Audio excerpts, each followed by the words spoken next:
I'm Tania Gustafson, award-winning nutritionist, behavior specialist, and certified mental wellness coach on a mission to help midlife women move from barely surviving to thriving. You have been lied to. Weight gain, mood swings, hot flashes, brain fog, despite what the world and even your doctor may have told you, do not have to be your story. You are not broken. You've just never been shown how to fuel your body in a way that creates hormonal balance. Fit Woman Podcast is where we expose the lies and share all things to help women take back control of their health, hormones, weight, and mental wellness and thrive through midlife. I'm so glad you're here.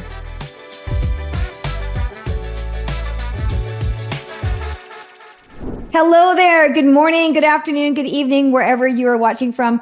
Welcome to Fit Woman Podcast. I'm super excited today to have a good friend and fellow health professional on with me today.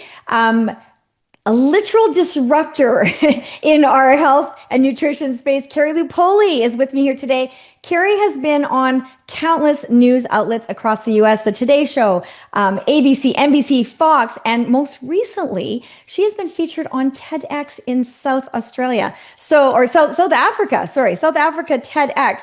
If you haven't watched that, you need to go find her on there and watch that. So Carrie holds 2 master's degrees, and she's a board certified nutritionist and health coach through the International Board of Nutrition and Fitness Coaching. And she's also a founding board member of the International Coaching Academy for Nutrition. So welcome, Carrie. Thanks for being here. Oh, I love talking to you. If we can talk, I feel like we could talk all day. So we'll have to try to probably keep it to a reasonable length. Right. Exactly. Right. So, okay, just give our audience a little bit of who you are, where you come from, because you have a really unique story, a really cool story. Well, not unique. I mean, everyone's story is unique to them, but yours speaks to a lot of women. Well, I think it all hit really at the end of the day. I mean, my story is probably like so many others where we stressed about our body. We had so much food noise. I was on diet after diet, always thinking that my value was absolutely in the scale. Mm-hmm. I was an international speaker, a national educational consultant, and I would speak on stages. And I remember wherever I was traveling, I got on the scale. If they had a scale in the hotel room, I would get on that scale, and that scale would make or break my day. It didn't matter if I had one of the most impactful messages that day on stage. I felt like I was worthless if I had literally gone up 2 pounds in the scale. And I thought I was alone in this journey. I had an eating disorder in college. My sister didn't know about it. My mother didn't know about it. My friends didn't know about it. I thought I was completely alone on this journey. Turns out I wasn't alone. And as I now know, more than 85% of women have some sort of disordered eating or thinking about their bodies and food. And I don't even think it struck me as being wrong or a problem until my kids, when they were 2 girls, 5 and 6 years old, started talking about calories in pizza. And it was right then I realized, like, holy cow. Like, when your kids start counting calories or talking about counting calories at 5 and 6 years old, it's a wake-up call. And that was the wake-up call that I needed to realize, okay, I can't keep living this way.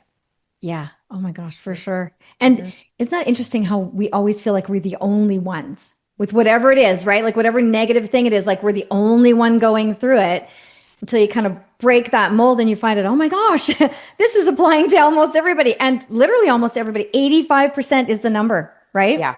Yeah. That and it's is really crazy. Massive. Because you mentioned my TEDx, and my TEDx has been over the last 10 years. So all of this happened to me while I was in my 30s.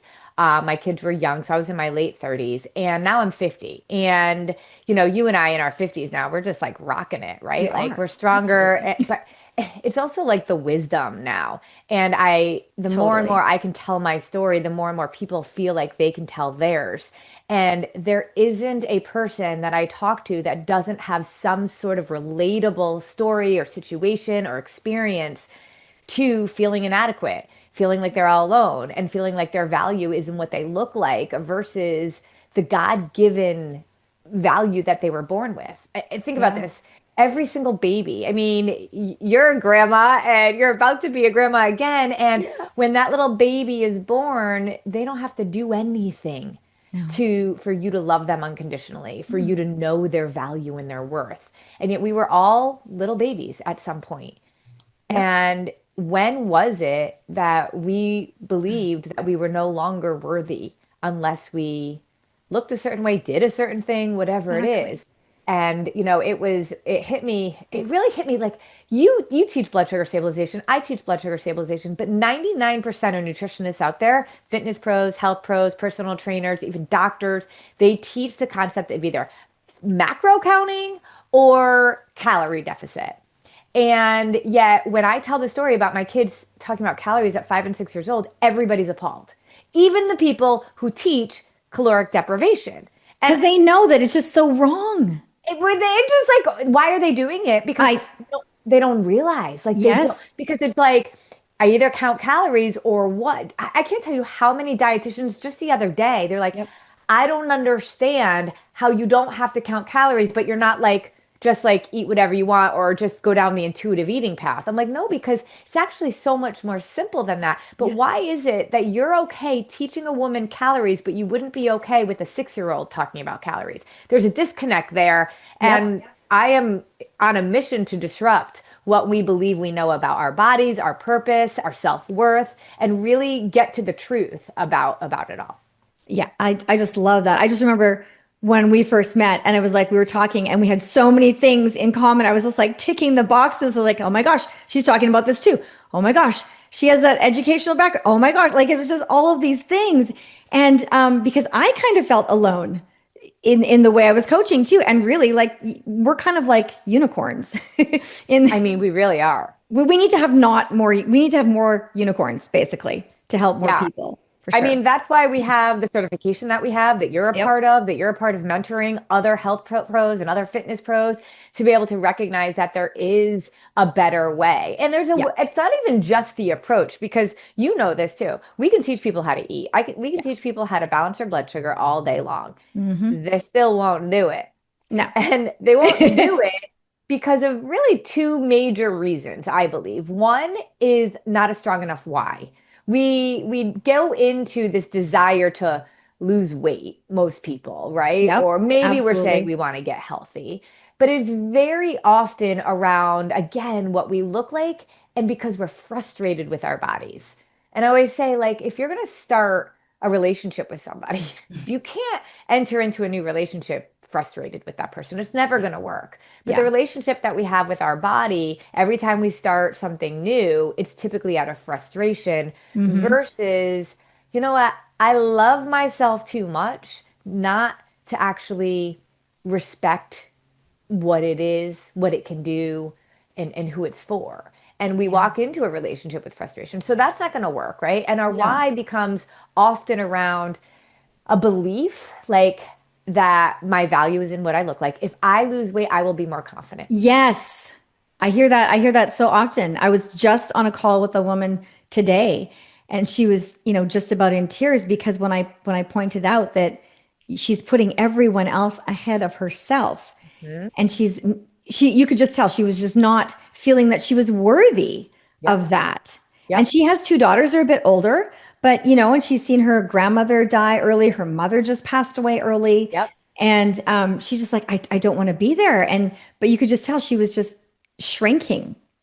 Well, and that's the thing. I always say, I say, like, we were all born with this corset, and not a physical Yeah. one, but a mental one. That was One, such a good analogy. I love that. Sorry. Go on. it's Carry just on. crazy. And it's Yeah. like we have to squeeze it and get tighter and smaller in order to feel worth. And it's like, I want to be able to be a smaller size so I can feel confident. And I say all day long, first of all, there's very unhealthy people that are small. Totally. And there's very confident people that are larger. There are very unconfident people that are smaller. So confidence does not come from what you look like. It comes from what you believe Yeah. inside.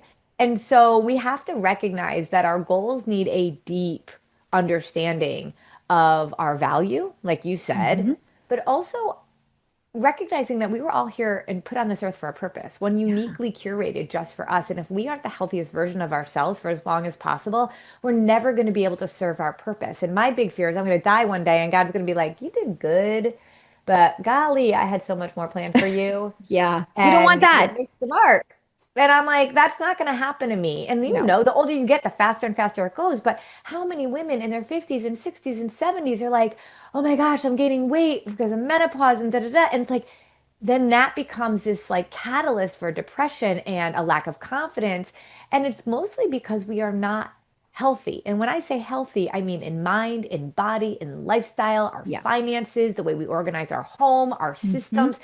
It very often it just this unhealthy mindset, like you said, of putting everybody else first before yourself Yeah. because you believe it's selfish to put yourself first will only cause you to actually have to be taken care of by others, which is exactly the opposite of what you want. But I Right? refuse to allow my kids to have to take care of me when I am older. And the best thing I can do for them is to take care of myself now. Absolutely. That was my number one reason too. I am not going to be a burden to anyone in my family just because I'm making poor choices or whatever, because Yeah. I'm just not doing But the things I could the do. thing is, this is the problem. I think most people think I have tried everything. And that is Yeah. because everybody out there, except for Mhm. us and a few of us, Yeah, a few of us. are really touting the diet mindset, the diet. So much. There's a guy that I follow, he has 2 million followers. And he made a post, and it was about what's her name? British singer, has a really good voice. Adele? Adele, Okay. and how Adele lost 100 pounds. Right. And he has this whole carousel post about how she did it. And he basically said, you can do it too. You just have to reduce your caloric intake by 500. And he Oh, touts women's empowerment and not dieting. He actually says, cut the diet BS. And I'm like, what? what? 2 million followers and he's telling us to go to Oh, reduce by 500 calories. I'm like, we are so out of touch. So this is no wonder women think they've tried it already because every woman has tried to cut their calories. It's miserable and it doesn't work, especially for hormonal menopausal. Like oh, when so you're in your bad. 20s, you could stop eating and lose weight. And the problem is that's not healthy No, and it catches up with you. Your body's like got a good memory. it does a lot. For And sure. but the people with the loudest voice are saying the things that are just not true. And so he even had an AI rendition of somebody who lost 40 pounds, and everyone's like, this is AI. Like, Yeah. this is not a client, this is AI. And I'm just like, I am so over the Oh, actual BS. And then when he says cut the dieting BS, I'm like, oh, that's what I say. Because you and I talk all yes. the time, right? Yeah. Dieting is just a whole bunch of BS. But the BS that we actually need, blood sugar, Blood sugar. behavioral science, Yes. and understanding our belief systems. And if Yeah. we could focus on those, everything else falls into place. Yeah. That's all the right kinds of BS, right? I mean, everyone's touting that though, because, okay, I've been in the health and fitness industry since 1986, and I tell I know people, you've been in it longer than me. like, yeah, but I mean, a little bit older than you, but the health part of that was like this big, and Hmm. the fitness part is like massive, and so they're focused on the cutting the Skinny. calories, counting, being skinny, working out like crazy. Just cut some more calories. Just work out harder. Just add another workout. Just do that. Just go to another spin class, whatever. And it's not directing you to anything that's healthful for your body. It's all No. about the And deprivation, cutting, and all the things. But that's what was education yeah, when I was going through all of that as still is. yes, and it's still out there. And I was like, no, no, no, I'm shouting it louder now, even because Yeah. that was way back. I've been like since 1986, they were teaching it. Hello, we've come a little ways from then. And Yeah. also there's so many more Yeah. people not healthy. Well, I mean, that's the thing, right? That's the And like, thing. there's more and more voice around what's going in our foods. And I think that's super, super important. There's a really great book, Salt, Sugar, Yes, Fat. If anybody hasn't read it, get that book. you It is have to read that book. eye-opening. And it was written a while ago. It's not like it was written just in the last couple of years when people are talking more about it. And it's just absolutely disgusting Yeah. he actually goes into these factories that are Mhm. not like big kitchens. They're literal factories that are making our food. So, and in the society of now grab and go and all of that, but what people don't understand is that what's actually happening, yes, there are toxins in our food that are impacting us, but the root cause of all of this metabolic disease, of all of this obesity, of all of this cellular dysfunction, and when I say metabolic disease, I'm talking about high blood pressure, high cholesterol, diabetes, which is we actually need to start calling it what it is. It's just as bad as a cancer diagnosis, and we have to stop pretending it's not. But stroke, cancer, depression, I had a client 2 weeks into eating to balance her blood sugar. She was Mhm. off of her depression medication that she was on for 25 years. So when stroke, cancer, all of these things, Alzheimer's, they're all of it All of is it. the root cause is blood sugar dysregulation. We know that. And so all of this like processed food is just actually just enhancing our blood sugar dysregulation faster than ever. Because before, when we were cooking more, we were probably still spiking our blood sugar because we didn't really know what we were doing so much. But now add this hidden salt, sugar, fat that's not real food. Your body's just like, we can't handle this. And your blood sugar goes The completely toxic load is just so high. so high. And the inflammation it's causing, and then the fuel, it's like putting gasoline on a fire when it comes to all the hormonal issues that go along with that. It's just like, poof, it's just lighting them up. And that's why it's like, we could talk about calories, but calories are not going to actually, like, you could have, I would say this, like, you could have 350 calories of an Oreo cookie and throw your blood sugar completely out of whack, or you could have 350 calories of turkey, almonds, and an apple, which is boring, but let's just call it for a second, and have actual nutrient absorption and zero blood sugar spike. I'm wearing a continuous glucose monitor right now. Yesterday I had steak, rice, and salad with sauteed mushrooms, with garlic. It was like decadent. My blood sugar literally stayed right where it needed to stay. And when that's the core foundation of our body, it's like our body's love language is blood sugar stabilization. And I always start with that with my clients, only because A, we get some really quick wins. B, it's beautiful to not have to count calories and be like, holy cow, I don't crave anything. I don't. Oh, but then we have to really start to do the big work, I think, especially for women, and really get into our relationship with food. Every one of my clients know the difference between a physical craving and an emotional craving. And I would argue that most people don't know that. No, you're right. You're absolutely right. Without that piece, it really doesn't lock it all in for them. And they're just going to be struggling again and wondering, well, why? Because it was working, but now it's not working. It still works, but they're just not locked in. Right. And like, actually, let's talk about that, like the definition of working. Oh, yeah. There's another one. Oh, my. You talk to women all the time. They're like, well, it worked. And I'm like, what's your definition of working? And we go right back to a goal of weight loss. That is what the weight loss and the diet industry want. They want us to have a goal of losing weight so that when they give us this ridiculous plan that you cannot stick with, that's going to throw your body out of whack, that'll allow you to lose a little bit of weight at first, but then when your body is so out of whack, you start craving food subconsciously. You then feel like you are the person without willpower. The diet didn't fail you. You failed it. Right. So then you go over, around and around and around and around this whole entire cycle, but you believe it is genius marketing. Yeah. You believe that you failed it. But yet diets, when I was doing my research for my TEDx in South Africa, diets, every single weight loss attempt out there, that is a diet. Everybody thinks all the diets are different. They're all exactly the same. They have a 90% failure rate for long-term success. And I use success in quotes because what is success? Weight loss. 90% failure rate. Like, you wouldn't let your kid be taught by a teacher if 90% of the kids fail. You wouldn't take a drug that has a 90% failure rate. But we keep going back because they make us believe it was our fault and that the goal isn't wrong. You're wrong. Yeah. But the minute I actually stopped chasing weight loss and started chasing health, it was unbelievable. I just had all my blood work done, and I got my metabolic age.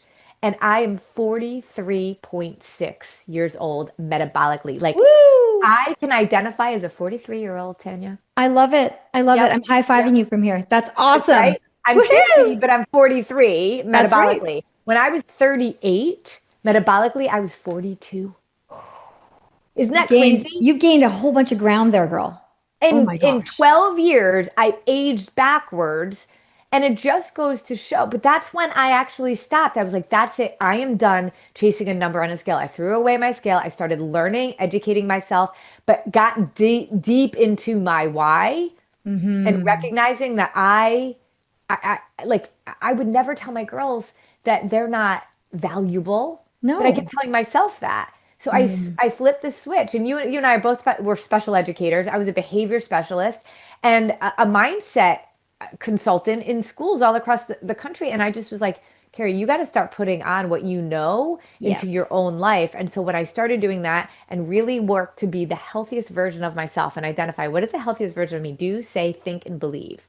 And when I could start identifying that, I started doing things and thinking about things and actually being different. And 12 years later, I have no idea how many calories I eat. I understand what my body needs. It can talk to me. And I've lost I'm what, almost 7 years younger than I am. Yeah. So I literally can, I feel like I can check, like on like a questionnaire or something and like, what's your age? Like 40 to 49. I feel like I could check that box now. You should check the box. I think you should. I feel like You've earned I it. can identify as a 43-year-old. Why not? Because seriously, you don't look any older than that. Seriously. Okay. Yeah, right? Like you're just aging backwards. I love that because As you are too. thank you. But women need to know that. Yeah. I am healthier and stronger in my 50s than I ever was in my 20s and 30s. But yet I was just in hit this industry. A PR. I just hit a PR in the gym. Yeah. That everybody says, oh, I'm getting old. Oh, I'm this. I'm like, you No. don't have to. No. But I also don't want people going to the gym for the wrong reasons. Right. It's the why. Yes. The why matters so much. Because if like your why is and you want to lose 40 pounds to be more confident. Yeah. On a Monday night when you're not when we're not aware of our beliefs, of our behaviors, of our personality, of our triggers, if we just have this ego-driven desire to lose 40 pounds because we believe then we are valuable, then people will like us, then I can be confident, then I can do the things, you're going to get stressed out and you haven't taken any sort of deep dive in understanding your body or your mind. And you're going to be like, screw it, I'm not losing 40 pounds by tomorrow, so I'm going to have the cake tonight. Yep. And that becomes the identity that you associate yourself with. But I literally, I remember on Sunday, I had such a stressful day. And I said to my husband, the old me would have been like, screw it, open the wine, order pizza, I deserve it. And instead, we actually went into our sauna, then we went for a walk. And I'm like, I deserve actually to take care of myself because I had a bad day. Yes. That's the whole self-care thing. Self-care is not selfish. It's necessary. Yeah. Like, I mean, think about this.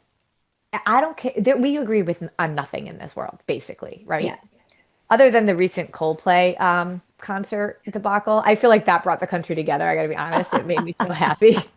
I mean, I feel really bad for the family. Don't get me wrong, but I feel like it was a sacrifice that brought the world together. But anyway, I digress. We agree on nothing in this world, except that was really wrong. Except, like, think about it. No matter where you go in any country, in any language, anywhere, you get on an airplane, no matter where you are, they always say, put your oxygen mask on first. And I know it sounds cliche, but why is that the only thing other than the Coldplay CEO that we agree on in this world? It is because in order to actually save other people, to live a life of purpose, to actually not be selfish, you have to put on your own oxygen mask first. That's right. Absolutely. And it doesn't mean you have to be a bodybuilder. It doesn't mean you have to have a flat stomach. No. It means you have to have energy. You have to have vitality. You have to have strength. You have to have longevity. You have to have cells that are functioning. Yeah. Cells can function really well, even if you have a little bit of a belly. Exactly. You don't have to have the washboard to make it count. Well, and here's what's so interesting. When I actually started eating the way that we teach, I was only in my 30s. Like, everybody wishes they could learn this in their 30s. You did. Which is why part of the reason why you're so well, it was big. my 40s. It was actually right. Oh, was it 40 or just before that? Just before that, yeah. Okay, so yeah, it was close to me. But I saw really amazing results very quickly. Like, I have never been. I was a Division I athlete, and I didn't look the way that I looked in my late 30s, or I was almost 40, and I got obsessed in the other way. Like, I was like this, like my belief system about who I was in what I looked like, but on the other spectrum. I finally really liked what I saw in the mirror, but I got like a total, my mind was like in a totally different place, and it was absolutely ridiculous how much I then skewed to the other side of disordered thinking about myself and my body. That pendulum can really swing. And I remember thinking, okay, now I'm obsessed in the other way. And that's not healthy either. No. So you can have the washboard stomach and still not be healthy. Yeah. And so I had to find a balance that allowed me to live a life of purpose, to be able to appreciate and know that food serves my body and food serves my soul. And I need both. And food cannot make me feel guilty. I have to live a life as well. Yeah, So, absolutely. yeah. Yeah, definitely more life in your years, not Oh, just I more like years in that. the life, right? Oh, I Like, like that. because that's what you're doing here. That's what we're both doing here is putting more life in our years, but then sharing that so the women know that they can do it because most people just don't know that they can. Well, And that's the message, right? I would argue that we keep also thinking like when I lose the Yeah. weight, and I keep thinking like Mm, I have a client who's 70 and she lost 100 pounds a year ago with me. But nice. she had no idea. She literally didn't get on a scale at all. And her doctor, she got on the scale at her doctor's office, and doctor's like, "You've lost 100 pounds." And she's like, "I knew I lost a lot of weight. I just wasn't sure how much." And it was just so incredible because what she realized was like, I'm 70. Like I need to get healthy. And it was like it was her moment. It was the day she turned 70 and she ended up calling my private practice and saying like, I really need help, not because I need to lose weight to fit into a bikini, but Right. I know that I need to get healthier so I can stay alive Well, good longer. for And I was her. like, yes, ma'am. And she Yeah. showed up, she had been dieting for over 50 years, right? She showed up differently this time because she was focused on Mm. health. And as a result, she lost 100 pounds. I love it. I love that. And I love that. I just love, and especially, not especially, but I love when the seniors come like that too, because a lot of them think that, well, I'm this age and so I can't. I just interviewed somebody on my podcast. She's 65 years old and a health coach. And in her 60s, she said she was in her early 60s. She got in an airplane because her and her husband were retired and they wanted to travel. And she Yeah. had to ask for the seat belt extender in the airplane. Mm. And she, right then and there, she was like, I'm never going to be able to travel the way I say I want to in my retirement. Mm. And so, right, and everybody in her family had diabetes, and she said, in that moment, as much as I knew I needed to lose weight, she's like, I had done more than 40 diets. Ooh. And she's like, I have to do something different. And then, of course, I come up on her feed. So she started working with me, and then she got Yeah, certified as a health coach, and she's now coaching 60 and 70-year-old women, which I that's just think is a fantastic. need. I don't think we have enough people that are really focused on that age range and for Yeah. them to believe how much is possible. Yeah. And that's just I love that. That's so fantastic. You're changing lives everywhere and it's beautiful We at are all levels. together. Together. Yes. I have an 84-year-old client whose doctor, I was very pleased with her doctor because he said, I think you should try, she has high blood sugar. And he says, I think you should try getting that in line with food rather before I give you medication at Oh, 84. I was we don't like, hear that very often, do we? no, I was stunned. I'm like, who is this person? Like, and within 3 weeks, our numbers are different than yours in the States, but she was at a 9, which is very high. And so, like, technically diabetic, but anyway, he figured she could do it without. So in 3 weeks, she went from a 9 to a 5.6. Holy cow. Yeah. So, That is just and like just think about it. We're in this like trendy world of Ozempic and Wegovy oh, and if I hear one more person say it's not a weight loss drug, it's a peptide, I'm gonna do a whole thing on peptides because yeah, like I you don't think should. people You really should do understand that. what we mean. Yeah. Especially because like collagen is a peptide. Yeah. But it's like it's different than the hormonal peptides that we're injecting into our body, these synthetic things. Anyway, okay. Yeah. But in 3 weeks, you get somebody to reverse diabetes. Yeah. Like you can't reverse diabetes with these Mm, drugs. You literally just malnourish your body and then slow down the death. yeah. Like That's a really good description. I love that. I'm going to use that. You're slowing I down actually the saw death. a meme of a guy with a dog collar on Uh-huh. saying, I can't afford Wegovy or Ozempic, so I'm doing this not to eat. Oh, And I'm jeez. like, but that's what we're doing. We're Oh, just shutting off our body from it's actually so, needing to be hungry. yeah, that's so sad. We just need more fuel, not less. When we start doing that, I tell women, your Yeah, body's like your vehicle, like your car. And yeah, if you only ever had one car, so the car you have now today is the last car you're ever going to have. There's no trade-ins, there's no lease agreements, there's not even any new parts. You don't get any. How would you take care of that car? exactly. But yet, think about this.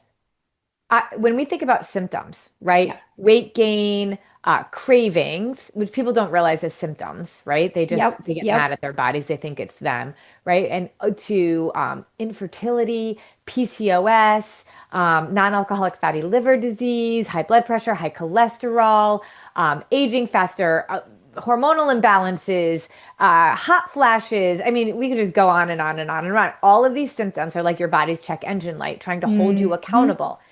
You would never drive your car with the check engine light on for a year. And yet No. so many of us drive our car, our body with this check engine light for decades. And now we're wondering, and Yeah. instead of being like mad at our body, I feel like we got to be like, girl, I'm so thank sorry. you. Yeah.